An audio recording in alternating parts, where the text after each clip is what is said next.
साहिब बंदी छोड़ सतगुरु रामपाल जी भगवान की जय हो।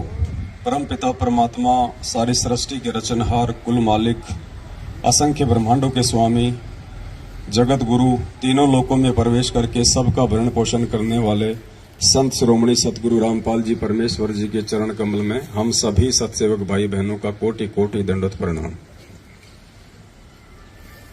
आप सभी भाई बहनों का सुबह का नित्य नियम हो गया? सबका हो गया क्या? कोई है जिसका नहीं हुआ नित्य नियम? सबका हो गया।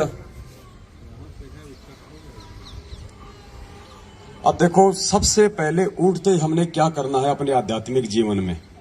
साथ संगति में आए हो तो कुछ सीख के जाना, अपने परिवार को सिखाना, जो भगत भाई बहन आपके संपर्क में आते हैं उनको सिखाना यदि उनको नहीं पता है तो।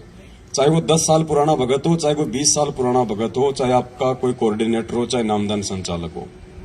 अगर आप कभी उनके संपर्क में आते हो, आपको यदि कभी उनके घर पे जाने का मौका मिले या कभी वो आपके घर पे आवे, तो हमने देखना है कि वो अपनी क्या आध्यात्मिक क्रियाएं करते हैं। अगर कोई भाई सही तरीके से अपने आध्यात्मिक क्रिया नहीं कर रहा है तो हमारा फर्ज बनता है उसको समझाने का। सबसे पहले हमने अपने परमपिता परमात्मा ने हमें जो नित्य नियम दिया है, जिसकी जैसी भी व्यवस्था है, वैसे तो मालिक का रूल है, ये नियम है, सूर्य उदय होने से पहले पहले नित्य नियम समाप्त हो जाना चाहिए।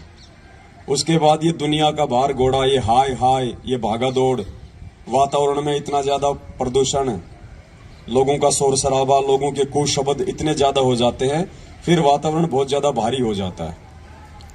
आप देखते हैं ये काड़ लोग की भक्ति में फिक्स 5 बजे लोगों के घंटे बज जाते हैं, फिक्स 5 बजे। ये तो पूर्ण परमात्मा की भक्ति है, ये तो पूरा नियम और विधिवत होनी चाहिए। समय परमात्मा ने हमें बताया हुआ ना, तीनों समय की आरती का। तीनों समय की जो आरती है इनको संध्या आरती कहते हैं। संध्या आरती केवल शाम शाम की आरती को नहीं कहते।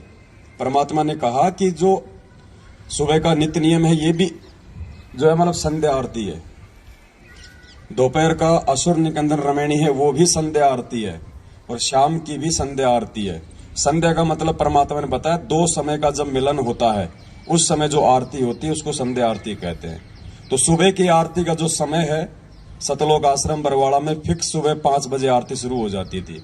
यानी 5 बजे वो समय है जिस समय रात का समय जा रहा होता है और सुबह का समय आ रहा होता है, वो संध्या हो गई, वो मिलन हो गया 2 समय का, उसको संध्या आरती कहते हैं।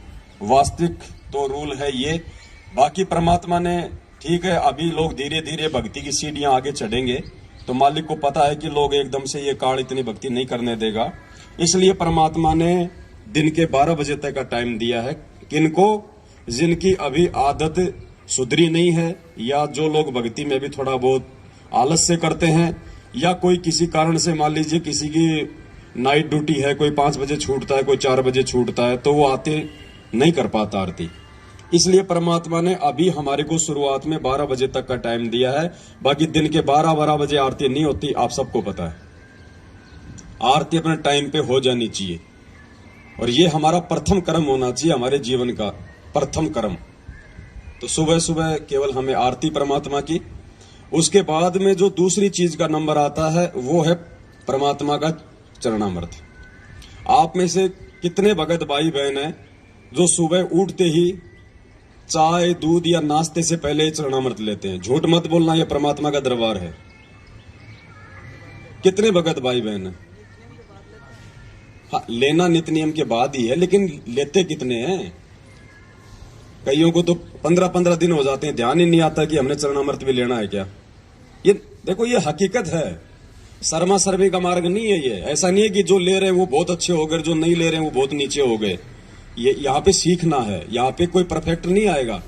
जो परफेक्ट हो जाएगा फिर उसको साथ संगति में आने की जरूरत कहाँ है? फिर साथ संगति में हम सीखने के लिए आते हैं।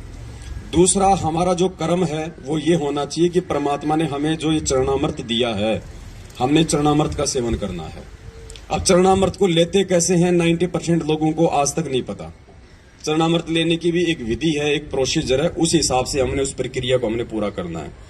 दास आपको थोड़ा सा एक प्रैक्टिकल करके दिखाएगा, ध्यान से देखना। सबसे पहले आपके घर पे जो भी कोई स्टील का गिलास हो या कोई कप हो, जैसे अपन चाय पिया करते थे पहले, उस कप में चरणामृत तो है ना सबके घर पे, बोतल वगैरह मालिक के दरबार में रखते हैं ना भर के। तो सबसे पहले तो उस बोतल से जो आपने अपने दरबार में रखा हुआ है उसमें से अपना एक कप जो है चरणामृत का ले लेना है, ऊपर रखिए बस। भगत जी एक सादा गिलास का पानी भी ले आओ उधर से, कोई और भगत ले आओ कोई। सबसे पहले भगत जी हमने चरणामृत ले लिया, कप में ले लो, चाहे गिलास में ले लो, चाहे कटोरी में ले लो, चाहे कटोरे में ले लो, कोई दिक्कत नहीं है। उसके बाद सबसे पहले हम क्या करेंगे, जो हमारी विधि है, सबसे पहले हम परमेश्वर को दंडवत करते हैं। सबसे पहले हम उठ के, और जब हम ये चरणामृत लेंगे तो सबसे पहले जो भी पात्र हमारे हाथ में है हम उसको दोनों हाथों से पकड़ के, और उसको केवल एक ही घूंट में लेना होता है। ये चाय की तरह पीने का नहीं होता चरणामृत। इतना है लोग कि जितना आप एक घूंट में आप उसको पी सको एक बार में, 2 बार में भी इसको नहीं पीना है, एक बार में आपका पूरा अंदर ये चला जाए। आधा कप ले लो,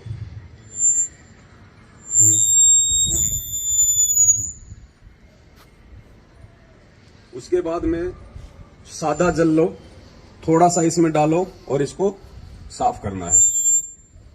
बस थोड़ा इसको हिला के ना वो ले लो। अगर स्टील का गिलास है ये, तो आपने स्वयं इसको अपने हाथों से साफ करना है।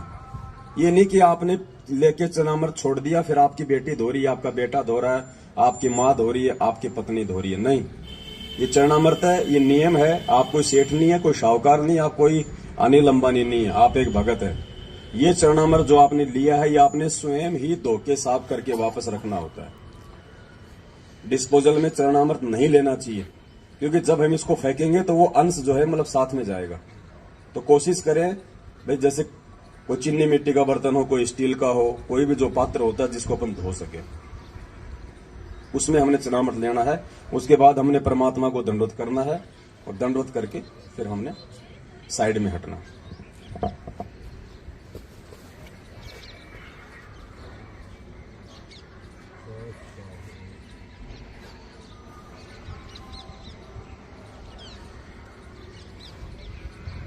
और ये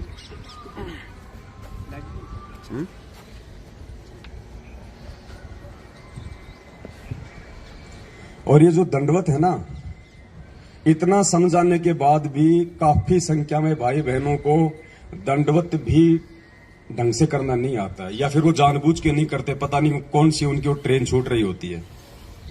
दंडवत तो कम से कम आराम से कर लिया करो, आते लेट जाते सीधा। जबकि परमात्मा ने कह रखा कि दंडवत प्रणाम करने से पहले जमीन पे घुटने टेको, हाथ जोड़ो, मालिक के चरणों की तरफ देखो, कम से कम 2 या 3 मंत्र का जाप करो, जो भी आपको मिला हुआ है, प्रथम नाम, सतनाम, सारनाम।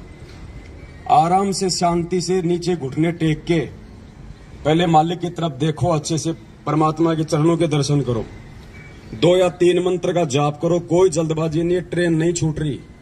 उसके बाद फिर दंडवत प्रणाम करो सीधे बिल्कुल। उसके बाद फिर हमने ऊपर उठना। अब देख रहे हैं दास बिल्कुल आता है, मारता सीधी फेट। वो दंडवत नहीं है भगत जी। परमात्मा कहते हैं जय गोपाल दंडवत करे, पैरों पड़ प्रणाम, असला असल सलाम है, ऐसी कुछ वाणी है परमात्मा की। और दुआ करो दिल पाक। जब तक आप हृदय से दंडवत नहीं करोगे ना, देखा देखी भी नहीं चलेगा कि वो कर रहा तो चलो मैं भी करूंगा, नहीं तो और बाकी लोग क्या कहेंगे। वो दंडवत प्रणाम नहीं है। जब तक आप अपने हृदय से उसको एक यज्ञ मान के नहीं करोगे, उसका कोई फल नहीं है, चाहे आप दिन में 1,00,000 बार दंडवत कर लो। परमात्मा ने तो कह दिया कि अष्ट अंग से दंडवत प्रणामा, संध्या प्रात करे निष्कामा। अगर तुम निष्काम भाव से विधिवत तरीके से अगर सुबह और शाम 2 टाइम भी अगर तुम दंडवत कर लोगे, तो भी परमात्मा कहते हैं बहुत है। 50 बार लेटने की आवश्यकता नहीं है, कोई दिखावे का मार्ग नहीं है ये। और जब करो तो उसको विधि से करो, वरना उसका कोई फायदा नहीं है। क्यों फिर अपने घुटने तोड़ रहे हो झुक झुक के। तो यदि आज से पहले कोई भाई यदि चरणामृत नहीं लेता है, या लेता भी है तो वो विधिवत नहीं लेता है, तो भाई ये चीजें ध्यान रख लेना। और कोई भाई ऐसा हो जिसको नहीं पता है इन बातों का, तो फिर हमारी जिम्मेदारी बनती है हम उनको ये चीजें हम समझाएं। और उसके बाद जो भी आपके घर में प्रसाद रूप में जो भी चीज आप रखते हो, कोई मिश्री या खांड या फिर वो मखाने वगैरह, वो भी आप जिस चरणामृत के बाद में भी ले सकते हो, या जैसे आपका नित्य नियम समाप्त हुआ उसके बाद थोड़ा थोड़ा सभी को बांट दो, जो भी आपके उपदेशी है। ये चीजें हमने लेनी है क्योंकि ये हमारी भक्ति की खुराक है। ये कोई महीने 2 महीने में या खांसी जुकाम हो जाए उस समय लेने की नहीं है। परमात्मा कहते हैं चरणामृत कदाचित पावे 84 कटे लोक सिंधावे, पेज नंबर 23 नित्य नियम पे लिखा हुआ है चरणामृत के मातम्य में। तो क्यों दिया वो? बोतल में भर के कोई सजाने के लिए थोड़ी दिया परमात्मा ने, कोई मोल थोड़ी आ रहा भगत जी। वो खत्म होने को लगे तो उसमें सादा पानी और डाल दो, बढ़ता रहेगा वो आगे से आगे। ये खुराक ही नहीं खाएंगे तो हमारी भक्ति में रुचि नहीं बनेगी। दूसरा भाई, सात संगतियों का एक नियम है, आज से पहले था या नहीं था, भंडारा उसी आत्मा को मिलेगा जिस आत्मा ने अपने प्रथम नाम की माला पूरी की होगी, नहीं तो भंडारा नहीं मिलेगा। जिस आत्मा ने अपनी प्रथम नाम की माला पूरी नहीं कर रखी होगी उस आत्मा को भंडारा नहीं मिलेगा। पहले माला पूरी करो, उसके बाद उसको भंडारा मिलेगा। ये हमारा प्रथम कर्म है, भक्ति। रोटी हमारा प्रथम कर्म नहीं है। अगर हम लोग उस परमेश्वर का नाम लेके अगर हम भंडारा नहीं कर रहे हैं पहले, तो हम लोग अन्न नहीं खा रहे, हम लोग वो पाप खा रहे हैं। तो आज के बाद अपना नियम बना लो, इस परमात्मा की भक्ति से बढ़ के दूसरा कोई काम नहीं है, कोई काम नहीं है दूसरा। आराम से टाइम पे उठोगे तो नित्य नियम भी होंगे, टाइम पे उठोगे तो प्रथम नाम की माला भी होगी आराम से। कोई ज्यादा नहीं है। अब वो समय गया कि हमने चलते फिरते खाते उठते बैठते नहाते धोते, हम कोई अनिल अंबानी नहीं है जो हमारे 250 पेट्रोल पंप चल रहे हैं कि हमने वो संभालना है, हमने वो संभालना है। अगर किसी के हैं तो संभालने वाले संभालेंगे, आप अपनी भक्ति को संभाल लेना। नहीं तो जिस दिन वो सबको संभालने वाले ने अगर अनदेखा कर दिया ना, कुछ नहीं बचेगा यहाँ पे। तो ये समय निकालना पड़ेगा भाई, चाहे आप कितने बिजी क्यों ना हो। आपने सुबह सुबह अपनी एक माला प्रथम नाम की करनी पड़ेगी आपने बैठ के। थोड़े दिन तो ये मन रोएगा, ये ढीठ होता है, नहीं मानता। 20 कर लो, 30 कर लो, 50 कर लो, 5-10 मिनट घूम लो, थोड़ा सा इसको रेस्ट दे दो, फिर कर लो बैठ के। भाई ये हमारा ये रूटीन हो जाना चाहिए भगत जी। फिर सतनाम तो जिसको मिला हुआ तो अपना चलता फिरता वो तो भाई वो अपना करते रहो, लेकिन ये प्रथम नाम का ध्यान रखो। आप अपने घर पे भी जिस दिन आपकी प्रथम नाम की माला नहीं होती है और भंडारे का समय हो गया तो आपको मतलब शर्म आ जानी चाहिए। आपको शर्म आनी चाहिए कि मैं ये भोजन नहीं खा रहा, मैं ये पाप खा रहा हूं। इस भक्ति से मिलता है ना यहाँ सब कुछ। परमात्मा ने क्या कहा, कबीरा सब जग निर्धना धनवंता ना कोई, धनवंता सोई जानिए जो राम नाम धन। आज नरेंद्र मोदी भी देश का प्रधानमंत्री है तो केवल इस भक्ति की वजह से है। कभी किसी जन्म में उसने परमात्मा की शरण में रह के भक्ति की हुई है जो आज उसको वो राज मिला हुआ है। ये भक्ति नहीं होती कुछ नहीं मिलता। तो भक्ति से बढ़ के भगत जी कोई कर्म नहीं है। 10-15 दिन तक लगेगा थोड़ा सा ऐसा उबासी आना, आलस से आना, जो है मन ना लगना, तो परमात्मा ने उसका एक ही तरीका बताया। अगर किसी को बुखार हो जाए और अगर बुखार ठीक करना है, ना चाहते हुए भी वो कुनून की गोली खानी पड़ेगी, वो कड़वी गोली आपको खानी पड़ेगी, ना चाहते हुए भी यदि बुखार ठीक करना है तो। और जब खाओगे तो धीरे धीरे आपका जबर ठीक होगा। तो इसी प्रकार ये मंत्र तो मन जो है नहीं करने देगा, आंट अड़ाएगा। लेकिन परमात्मा कहते हैं जब तुम एक बार 20-30 मन मार के तुम एक बार मंत्र करोगे ना, उसके बाद फिर ये शांत हो जाएगा। फिर ऑटोमेटिक फिर आपका मन लगेगा उन्हीं मंत्रों में, उसी माला में। फिर आपका जब आप 20-30 मंत्र कर लोगे ना, उसके बाद फिर ये थोड़ा थोड़ा ठंडा पड़ जाएगा मन, और फिर आप चाहोगे कि अब मुझे कोई छेड़े नहीं, मैं पूरी माला करूं, इतना आपको आनंद आएगा फिर। तो शुरुआत भगत जी हमने करनी पड़ेगी। इस भक्ति को सतलोक आश्रम मैनेजमेंट हरियाणा ने बिगाड़ दिया है। आप सभी भाई बहन जब आप नए नए नाम दीक्षा ली आप लोगों ने, आप सबको पता है कि आप कितने भाव से भक्ति करते थे। ये आरती आप कोई ऑडियो से या वीडियो से नहीं करते थे, आप बैठ के अपने घर पे आप नित्य नियम लेके आरती करते थे। जिस दिन आप नाम लेके आते थे, महीना 20 दिन 2 महीने तक, और जैसे आप अपने से बड़े बड़े और पुराने भक्तों के संपर्क में आने लगे, आप सबकी आदत बिगड़ गई। देखा देखी में हमने अपनी आदत बिगाड़ ली कि यार ये तो मेरे से पहले से जुड़ा हुआ भगत है, ये तो कोऑर्डिनेटर है, वो चाय भी पी रहा और अपनी रमेणी भी लगा रखी है। तो फिर हमारी आदत बिगड़ गई।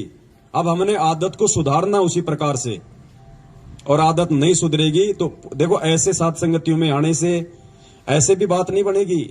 आए जाओ चले जाओ कोई बात नहीं, बात बनेगी भक्ति से। परमात्मा कहते जब तब संयम साधना सब सुमरण के माई, और कबीरा जाने रामजन सुमरण सब कछु नाही। सुमरण यानी भक्ति, जिसमें आरती मंत्र अपने नियम मर्यादा ये सब आ जाते हैं। तो अपना नियम बना लो भगत जियो। जिन भाई बहनों को संकल्प नाम दीक्षा है वो अपना सुबह उठे, परमात्मा का अपना नित्य नियम करें, अपना चरणामृत ले, बाकी अपना वो काम धाम कर ले। अपना कोई मालिक की कोई वाणी लगा ले, वैसे कोई परमात्मा जी का कोई सत्संग लगा ले, क्योंकि उनको अभी मंत्र नहीं मिला हुआ है तो वो अपना काम वो कर सकते हैं उसके बाद में। लेकिन जिसको नाम मिला हुआ है उन्होंने नित्य नियम के बाद में ये नियम बना लो। अगर आपको लगता है कि मैं तो सुबह अपने ऑफिस जाता हूं, तो भैया 1 घंटे पहले उठना शुरू कर दो। जब ऑफिस के लिए टाइम दे सकते हो और 2 टाइम की रोजी रोटी के लिए, तो आत्म कल्याण तो उससे प्रथम है। 1 घंटा और पहले उठने का रूटीन बनाओ। 1 घंटा पहले सो जाओ रात को। क्या करते हो 11-12 बजे तक? 6 घंटे की नींद परमात्मा ने बहुत बताई। गुरु जी कहते हैं 6 घंटे की नींद सफिशियंट है। आप अगर 11 बजे भी सोओगे, सुबह 5 बजे उठ जाओगे, आपका पूर्ण घंटे में आपका नित्य नियम हो जाएगा। 20-25 मिनट में आपके प्रथम नाम की माला हो जाएगी। फिर क्या करोगे उसके बाद?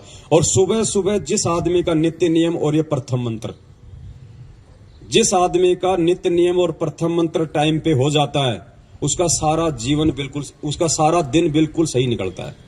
उसको टेंशन नहीं रहती फिर। और जिसके मंत्र नहीं होते ना, उसके दिमाग में वजन सा रहता है कि यार माला नहीं हुई, माला नहीं हुई, माला नहीं हुई।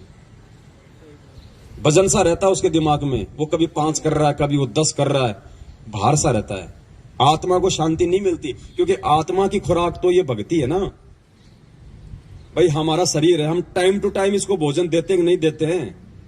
अभी चाय दूध पानी नहीं आ रहा तो सबके अंदर ये चल रहा है कि यार कुछ आए नहीं, कुछ आए नहीं। क्यों? क्योंकि हमने मन को आदत डाल दी, और मन की खुराक वो ही है। तो भाई आत्मा की भी तो कोई खुराक बताई परमात्मा ने, भक्ति। आत्मा की कोई शुद्धि नहीं है, चाहे 3 दिन मंत्र मत करो, हमें कोई फर्क ही नहीं पड़ रहा है। इसका मतलब क्या है? इसका मतलब होता है कि हम नाम से दूर है, हमारा कनेक्शन आउट है। अगर मंत्र करने की इच्छा नहीं हो रही है, नित्य नियम करने की इच्छा नहीं हो रही है, तो कहीं ना कहीं आपका जो कनेक्शन है वो टूटने की तरफ है। उसका तरीका यही है, परमात्मा से दंडोत करके समय याचना मांग के कि परमात्मा सद्बुद्धि दो। आज से पहले जाने अनजाने में जो हुआ सो हुआ, मालिक आज से पहले हमें नहीं पता था, लेकिन आगे अब हम ध्यान रखेंगे।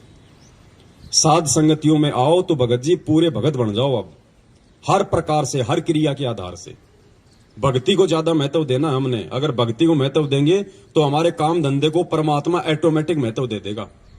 हमारी सोच से, हमारी समझ से, हमारे 3-2-5 करने से हमारा धंधा भी ठीक ठाक नहीं चलेगा। ध्यान रखियो, ये धंधा भी परमात्मा की भक्ति से ही चलेगा। मालिक ने कहा कि भाई तुम 3 दिन के लिए आते हो तुम इस सत्संग में, तो 3 दिन के लिए तुम लोग जीवित मर जाओ। तुम छोड़ दो पीछे तुम्हारा क्या धंधा है क्या नहीं है। जो बिगड़ता है उसको बिगड़ने दो। अगर बिगड़ भी गया तो जाके संभाल लेंगे, और अगर परमानेंट अगर टिकट कट गई तो कौन संभालेगा उसको? और फिर गुरुजी ने कहा कि जो भगवान के लिए 2 कदम आगे बढ़ते हैं, परमात्मा उनके काम बनाता है, बिगाड़ता नहीं है। तो ये विश्वास ऐसे हमारे अंदर धीरे धीरे भक्ति को लेके होगा पैदा। तो पहले हम मैनेजमेंट की कुसंगति में पड़ के, और हम लोगों ने अपनी बनी बनाई भक्ति को बिगाड़ लिया। अब हम साथ संगति में आके, सुसंगति में आके, अब हम अपनी उन्हीं क्रियाओं को वापस ठीक करेंगे तो परमात्मा हमारे नजदीक आएगा। और नजदीक आ गया परमात्मा तो फिर कमी किस चीज की रहेगी भाई? तो आज से पहले जो आदमी जैसे भी अपनी क्रिया, जो भगत भाई बहन जो भी कर रहा था, अब परमात्मा की दया से अपनी क्रियाओं को मालिक को दंडोत करके हमने सुचारू करना है, ठीक करना। भगत जी आरती का टाइम अपना बिल्कुल जैसे 12 बजे तो हमारे को ध्यान होना चाहिए। कर लो 12 से 2 के बीच में आरती, परमात्मा दया करें। दास भी आज के बाद में प्रयास करेगा 12 से 2 के बीच में अपनी दोपहर की आरती हो जाए, शाम की संध्या आरती अपना सूर्य अस्त होते हो जाए।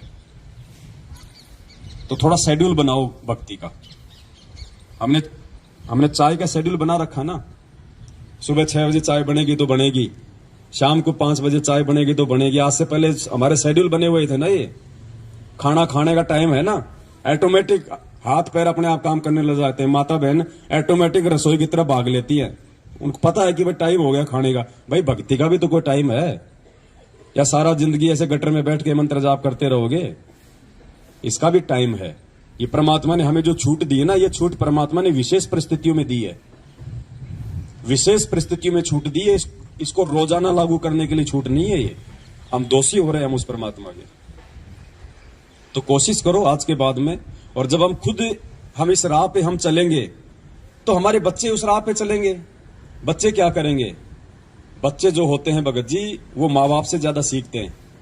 जैसा उनसे बड़े जो क्रिया करते हैं ना, वो क्रिया को देख के ज्यादा सीखते हैं बच्चे। तो बच्चे ऑटोमेटिक आ जाएंगे धीरे धीरे लाइन पे। और फिर दूसरा कोई भगत हमारे घर पे आएगा और हमारे भक्ति के शेड्यूल को जब वो देखेगा, और अगर वो नहीं कर रहा टाइम पे, तो उसको भी शर्म आने लग जाएगी। तो उसका प्रतिफल किसको मिलेगा? उस भगत को सुधारने का आपको देगा परमात्मा। चाहे कोई कितना ही प्यारा क्यों ना हो, कितना अच्छा रिश्तेदार क्यों ना हो, कितना बड़ा भगत क्यों ना हो। आरती मंत्र का टाइम हो गया, बोलो भगत जी आप भी करो, दास भी कर रहा है। परमात्मा की चर्चा अपनी जगह है और भगत जी भक्ति अपनी जगह है। तो ज्यादा से ज्यादा हमने इन चीजों पे गौर करना है।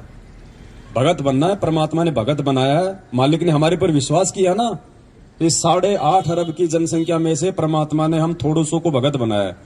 तो परमात्मा ने हमारे ऊपर विश्वास किया है। तो भगत जी हमने भी परमात्मा की बात को रखना है, और हमने भी उस परमेश्वर को जो है भगत बना के दिखाना है, भगत बन के दिखाना है। तब तो कोई बात है, नहीं तो भाई आए जाओ जाए जाओ, भक्ति का प्रतिफल तो दे देगा भगवान, कोई दिक्कत नहीं है। मालिक कहते हैं जिन हरि जैसा सुमरिया ताको तैसा ला। जो जैसी करेगा परमात्मा का विधान है। अगर कोई दारू पी के भी ये मंत्र जाप करेगा तो भी भगवान इन मंत्रों का प्रतिफल उसको देगा। राक्षस क्यों बने? परमात्मा ने क्या कहा? पहले ये ऋषि और राक्षस एक ही गुरु के भगत थे, आगे चल के वो राक्षस कहलाए। क्यों? क्योंकि वो भक्ति भी करते रहे, साथ में उन्होंने मर्यादा नहीं रखी, वो शराब पीने लग गए, मांस खाने लग गए, और ये भक्ति भी करते रहे। तो मांस और शराब खाने से, उल्टे काम करने से, चोरी जारी करने से तो उनके अंदर गुरुजी कहते हैं कि दुर्बुद्धि आ गई, और भक्ति करने से उनमें शक्ति आ गई, इसलिए वो राक्षस कहलाए। तो आज वो राक्षस जो प्रवृत्ति है वो सतलोक आश्रम मैनेजमेंट हरियाणा अपना रहा है। और आप और हमारे को परमात्मा ने जो है ऋषि बनाया है। उन ऋषियों की वो राक्षस जब वो यज्ञ को जब वो खंड करते थे तो वो लड़ते झगड़ते नहीं थे उनके साथ में, वो परमात्मा से ही प्रार्थना किया करते थे। तो आज वो स्थिति आप और हमारे साथ में हो रही है। हमारी साथ संगतियों को, हमारे धार्मिक जो यज्ञ हम करते हैं पांचों यहाँ पे, इनको ये लोग नहीं करने दे रहे ना। आज हमारे गुरु भाई है, लेकिन ये राक्षस प्रवृत्ति में आ गए, क्योंकि ये मर्यादा में नहीं रहे, ये गुरु वचन में नहीं रहे, भक्ति वो भी कर रहे हैं। तो भक्ति से उनमें शक्ति आ रही है, और ये मर्यादा तोड़ने से उनके अंदर दुर्बुद्धि पैदा हो रही है। तो वो राक्षस प्रवृत्ति में आ चुका है ये मैनेजमेंट। लेकिन आप और हम उस परमेश्वर के विधान में है, परमात्मा की मर्यादा में है। आप और हम ऋषि प्रवृत्ति में है। तो भगत जी संत ना छोड़े संतता, चाहे कोटिक मिले या संत। लेकिन भगत जी उन बुरी शक्तियों से लड़ने की पावर भी हमें केवल इस भक्ति से ही आएगी, दूसरा कोई चारा नहीं है। गुरु जी ने क्या कहा कि विष्णु जी ने क्या कहा कि अगर मुझे थोड़ा बहुत समय मिलता है तो मैं लक्ष्मी जी के साथ में बैठ के अपना सुख शांति से थोड़ा समय बिताता हूं, अन्यथा मैं तप कर करके और शक्ति प्राप्त करता हूं और राक्षसों से मैं युद्ध करता हूं। तो विष्णु जी को भी वो भक्ति से शक्ति आती है, वो राक्षसों से लड़ने की, बुराइयों से लड़ने की। तो आप और हमें भी भगत जी भक्ति से ही आगे बढ़ने की प्रेरणा मिलेगी, नहीं तो हम ढह जाएंगे। हमारे अंदर कुछ विशेष नहीं है, हमारे अंदर कुछ विशेष नहीं है सिवाय इस परमात्मा की भक्ति के। भक्ति है तो हम हैं, नहीं तो हमारा कोई अस्तित्व नहीं है। और एक बार इस परमात्मा ने अगर नाराज होकर अगर ठोकर मार दी, धरती पे कोई संभालने वाला नहीं है। दोस्त भी तुम्हारा दुश्मन हो जाएगा अगर भगवान ने अगर हाथ छोड़ दिया तो। और भगवान हाथ छोड़ता है जो आदमी उसके द्वारा दी गई उस भक्ति की लाज नहीं रखता है, जो टाइम से जो भक्ति नहीं करता है। तो आज के बाद हम सभी भाई बहनों ने ये बरकस ये प्रयास करना है कि हम उस परमेश्वर को अब और ज्यादा हम दुखी ना करें। सतगुरु रामपाल जी भगवान की जय हो। सत साहिब।